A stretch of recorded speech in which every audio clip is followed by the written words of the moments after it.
We're going a number of years ago when my son was very little boy. It was probably around when he was 5 or 6, something like that.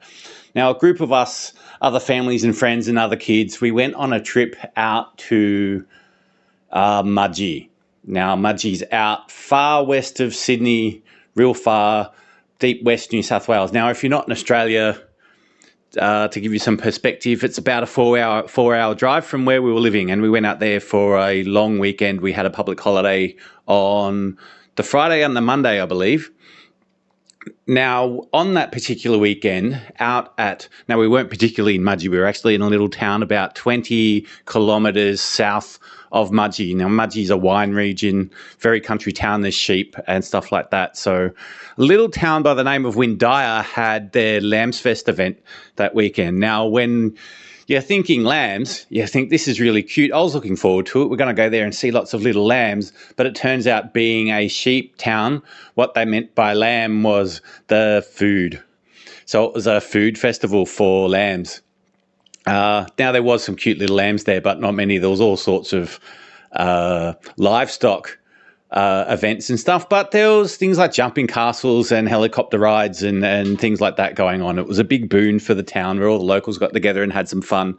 Now, we were staying at a caravan park across the road from where the Lambs Fest event was happening, and I particularly really like that caravan park. There's a pub on the corner, so it's great. Always a good time to sit around the campfire, drink some beers, hang out with mates, get the kids running around. You get to go to the pub at night and come back and sleep there in the caravan park. It's nice to have a pub right where you can go to sleep.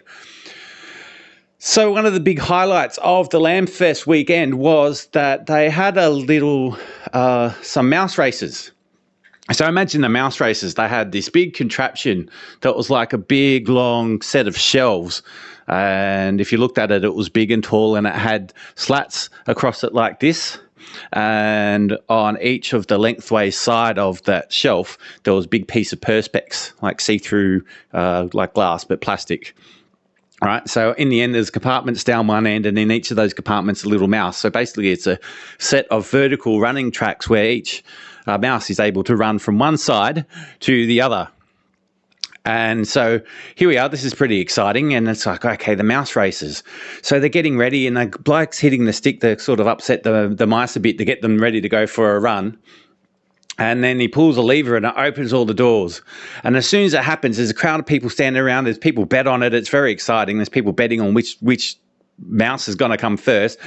He opens the lever, and a bunch of the mice got out, and they start running around. There's mice jumping all over the floor. They're bounding around. They're running up girls' skirts. There's pandemonium everywhere, and it's just going nuts. And if you think that's crazy, you should have seen the little jockeys.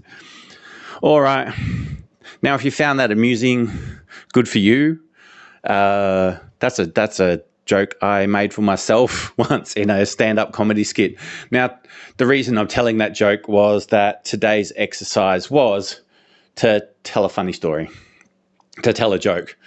Put me on the spot a bit. And it's telling a joke on camera. I've done stand-up comedy before, but it was a big build-up to that. There was a long segment. And something I might do again one day. Maybe once I get some practice doing this on camera, I'll do it here too. Mostly a true story. That's actually a completely full true story. Apart from which bit can you guess is not true? The bit about the jockeys, there wasn't little jockeys on the little mice.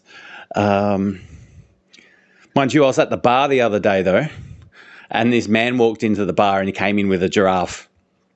He really did. He walked in with a giraffe. He sits down at the bar and he says to the barman, he says, "Hey, can I have a beer and 2 for the giraffe?" The barman's like, "This is a bit weird." "Okay, but sure." Right. He goes, "Here's a beer and here's 2 for the giraffe." The man sculls his beer and the giraffe leans down and the giraffe drinks two of the beers. The man's sitting there looking okay, but the giraffe's got a little bit of a wobble in its neck. The man looks at the barman and he says, "Barman, another round." He says, "Another one for me, 2 for the giraffe." So the barman serves him 3 beers, 1 for him, 2 for the giraffe. He sculls his beer. The giraffe sculls 2. The giraffe starts wobbling a bit like this. The man's like, barman, another round. I'm still dry. Barman goes, fine, here you go. Here's a beer for you, 2 for the giraffe. The man sculls his beer. The giraffe sculls down 2. The man gets up to leave, and the giraffe stands up too, and then the giraffe wobbles like this, and the giraffe just goes boom, boom, boom, boom, falls on the floor. The man continues to leave. The barman says, hey, mate, you can't leave that lion there. The bloke says, that's not a lion, it's a giraffe. I'm sorry, but this is the exercise for today, is to tell some jokes, and I had to use up my time. I'm only like 5.5 minutes into today's. We're supposed to talk for 10 minutes. I can sit here and tell jokes if you like, but I'd rather not. And I could tell the story of where I learnt that joke, but I don't bloody remember. I think it might be a mate of mine who, if he ever gets around to watching this, hey, Shane, thanks for teaching me all those jokes you taught me years ago. I'm not fantastic at remembering jokes. I don't know if I'm great at telling them. Sometimes I like to tell them. I do like to throw out a good pun every once in a while. I'm hoping that as we go in this channel, that sometimes when I get to do a bit of work, my sense of humour can come through on it.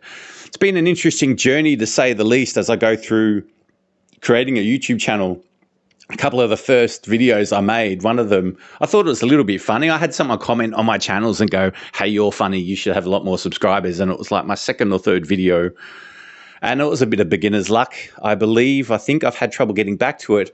And I'm tending to find that some of my videos are a little bit more serious. Man, I write them, they come out more serious and with a more serious tone than what I intended. I always imagined in myself that as I grew up one day, well, how do we put this?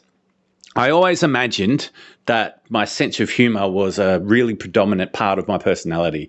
It's a defence mechanism. It's a way of coping, and it's something I fall back on a lot, especially in social situations. And I'm really surprised to find that when I sat myself on camera, I thought I'd just fall into doing funny things and being funny and being silly. And I'm quite surprised to watch myself back and find how serious it can be.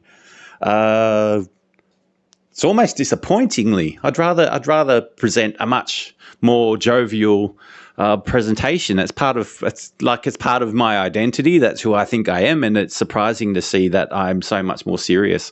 I don't see myself that way, and I guess that's part of what we get in the world. Our perceptions of who we are and what's going on, what the world is, how it works, is really quite limited, and we can be very definitely living a false perception and making decisions and living in an illusion, to put that lightly, to put it that way.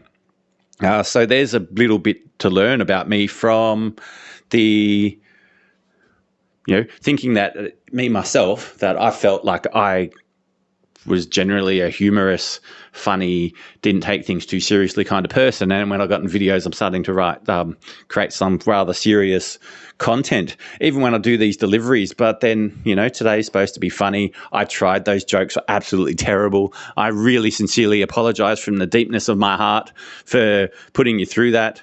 I got some more in my back pocket. I'm going to save you for them. Look, if you liked them, if you happen to watch this, this is we're on day 9. If you've managed to get through day 8 days of this and get to this one, and you've been rewarded with a wonderful set of terrible jokes for this afternoon, then good on you.